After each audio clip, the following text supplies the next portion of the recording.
জীবনে একটা বন্ধু লাগে। ব্যথা পেয়ে চুরমার হয়ে যাওয়ার দৃশ্যটা দেখার জন্য হলেও একটা বন্ধু লাগে। ভালোবাসার মানুষের সাথে ঘটে যাওয়া প্রিয় মুহূর্তগুলো অকপটে জানানোর জন্য হলেও একটা বন্ধু লাগে।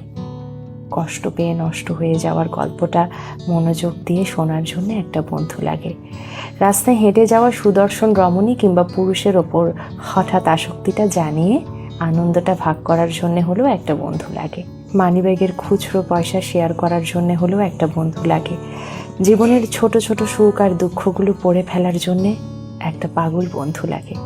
রাগে অভিমানে স্বার্থহীন গল্পগুলো রাঙিয়ে তোলার জন্যে একটা বন্ধু লাগে। নিজের বন্ধু, যাদের বন্ধু আছে নিজের মানুষের মতন, যার কাছে এই গোপন গল্পটা জানিয়ে দিতে পারে নির্দ্বিধায়, এই মানুষগুলো ভাগ্যবান। গল্প জমানো বন্ধু সবাই পায় না।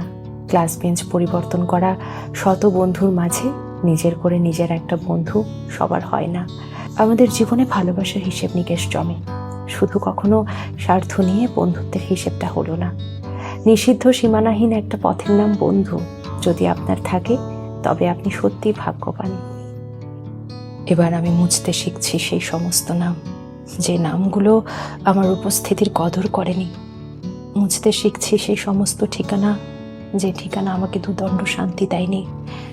মুছতে শিখছি নিজের বুকের ভেতরের সেই তীব্র ভালোবাসা, যার বদলে পেয়েছি শুধু অবহেলা। মুছতে শিখছি সেই সমস্ত পিছুটান যা কেবল আমার বুকে বাসা বেঁধেছিল। মুছতে শিখছি নিজের চোখে জমা সেই সমস্ত জল, যার কারণেরা একবারও ঘুরে তাকায়নি।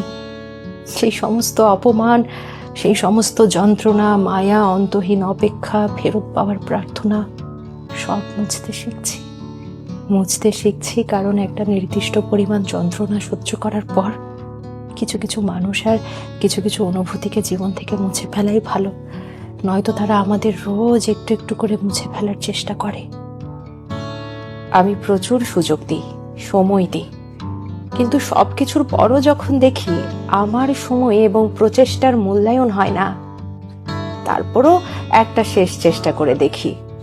এরপরও যদি দেখি আমার গুরুত্ব, সম্মান নাম মাত্র, তারপর আমি সরে দাঁড়াই, ভয়াবহভাবে ইগনোর করি। এমনভাবে পাল্টে যেতে পারি যে রূপটা কখনো কেউ ভাবেনি, কিন্তু এই পাল্টে যাবার আগে আমি ঠিক কতটা চেষ্টা করেছি তা কেউ কখনো ভেবে দেখেনি।